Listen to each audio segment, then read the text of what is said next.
要獲得加拿大境內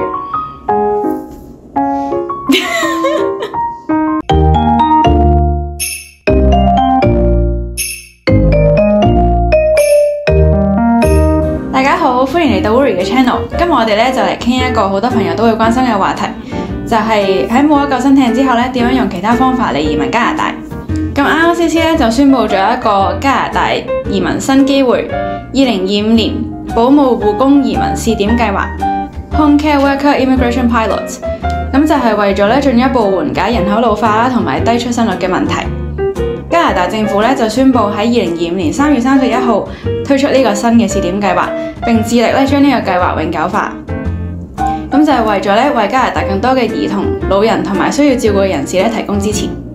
咁喺之前咧都一路有呢一類嘅保姆護工移民計劃啦，咁但係今次2025嘅新計劃嘅特點咧就係佢門檻降低咗好多。咁第一，語言要求降低咗啦，只係需要 CLB 4級就可以啦，咁比較容易達標嘅。咁就相當於大概 IELTS Listening 有4.5級啦 ，Reading 3.5級 ，Writing 4級同埋 Speaking 4級嘅。咁第二，學歷要求亦都降低咗，只係需要相當於加拿大嘅高中文憑就可以啦，唔需要有大專學歷。咁如果你係喺香港高中畢業嘅話咧，你可以做翻個 WES 認證啦，咁就可以達到第二項要求。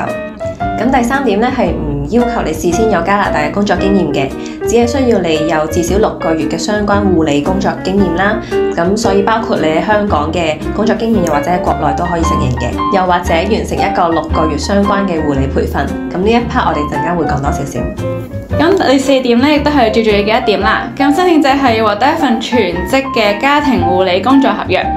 申請者需要獲得加拿大境內，咁就 Quebec 區以外嘅一份全職照護工作機會啦。咁就可以由以下僱主提供，例如私人家庭啦、居家健康照護服務機構、長期照護服務機構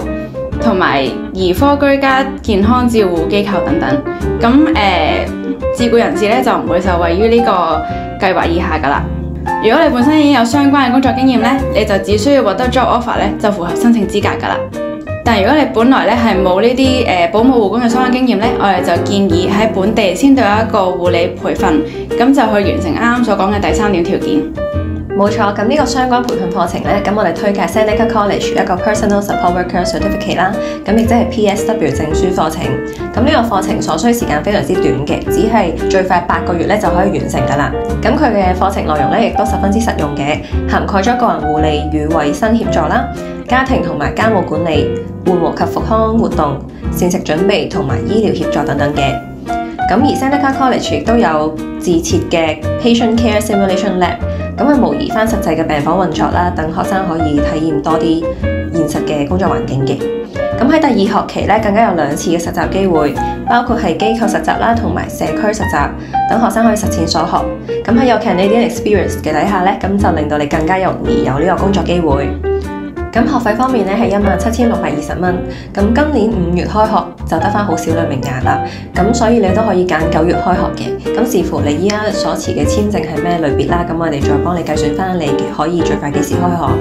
咁呢個課程咧就非常之適合陪讀家長身份嘅規劃啦，因為子女可以享受加拿大嘅免費公立教育，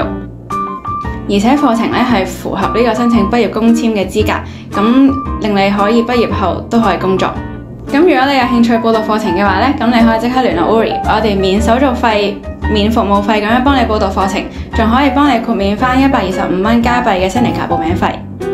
咁總結一下啦，2025年呢個保姆護工移民試點計劃咧，提供咗一個門檻更加低嘅移民途徑，特別適合陪讀家長啦，又或者係冇大專學歷嘅朋友去申請。咁如果你有興趣了解多一啲呢個移民計劃究竟係點樣申請嘅話咧，歡迎聯絡翻我哋合作嘅 RCIC 移民顧問去了解更多啦。咁佢嘅 contact 就喺呢度。